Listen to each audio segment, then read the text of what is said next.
Back in the old days, growers used to protect against hail, sun, and wind by trying to select sites that were less prone to hailstorms or less windy. The only way they could really work on sun is they tried to grow the tree in such a manner that they created some shade. That worked to some extent, but it doesn't eliminate sunburn. The implications to the industry are if a fruit gets sunburnt, it's lost. We lose all commercial value. So, if I have 10% sunburn on 400,000 apples, I've just lost 40,000 apples. On an average year, to sunburn, we would lose 15%, and the idea is to try and get that back to probably 5%, which obviously gives us a 10 to 15% more into our top line.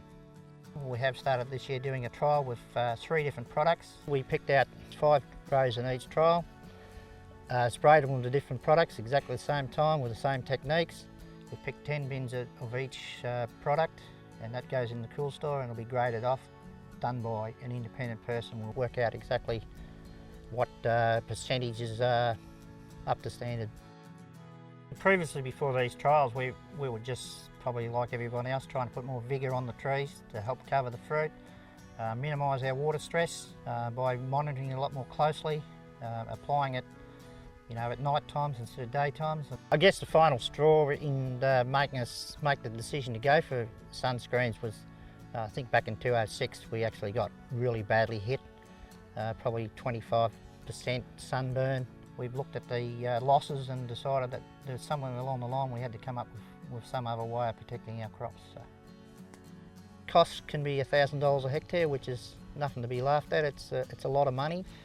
Basically, we went for the trial to try and ascertain which is the best product we could use and best value. When I get asked about, isn't it expensive to spray for sunburn by using sun protectants? I'm not so concerned about the cost of that particular material. The real cost in the orchard is all the labor that's gone into that crop to that point.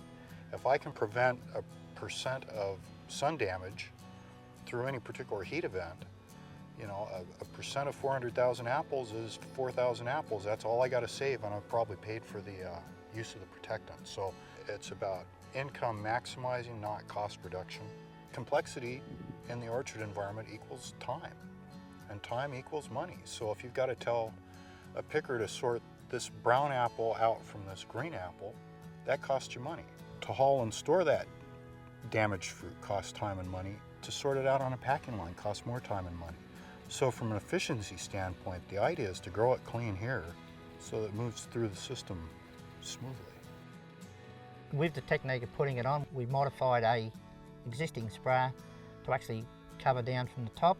We went upstairs so it actually sprays down inside the trellis and also sprays up inside. That's giving us much better coverage than just existing machine from the bottom of the normal sprayer. The advantage of using a tower spray is that you're getting the spray coming down from where the sun would come, getting it coming down on top of the fruit, whereas with a conventional sprayer you're spraying up, only getting the bottom of the fruit. We've done conventional spraying with sunscreens for the last probably 3 or 4 years now with only a little advantage. Since we've gone to the tower sprayer, we're probably saving 80% of our sunburn. It's a big saving, any farmer can do it. Might cost $3,000 to $4,000 to set up a sprayer, and from then on you're going to be reaping the rewards. Basically with the products we're using, we're trying to achieve a lovely finish like that on our fruit. What happens with the sunburn, this would probably be in their seconds line at a lesser price. This would be in a juice line, and this would be a total loss. We'd be just left to go to the cows or something. That's the difference. It costs the same money to grow that as all that. The expectations are realistic. We also believe that there is other ways and means of covering the crop, but cost effect wise, we believe that the sunscreens are probably the way for us to go.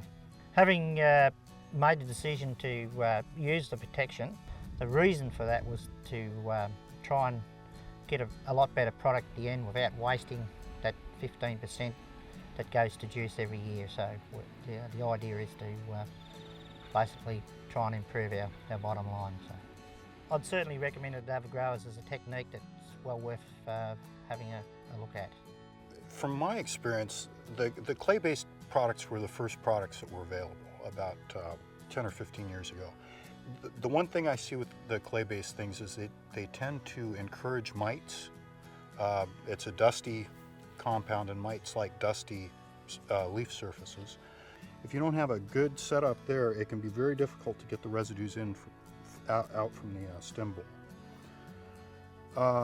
The calcium carbonate products seem to be a little more soluble, so they're a little easier to clean up the fruit. And the carnauba wax, I don't think it's as good against sunburn, but there's virtually no cleaning problem. So there's no silver bullet.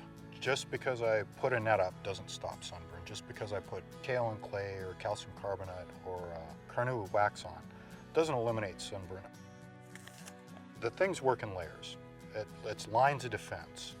If I have hail net, I'm going to want to put some sunburn protectant on just for insurance. Maybe the netting saves me 10% cullage, and maybe the protectant saves me 10% cullage. So I think when you're trying to combat environmental issues, its layers of defense are superior to any one particular technique. If you want to know more about this program, contact your Industry Grower Association or the DPI Customer Service Line 136 186.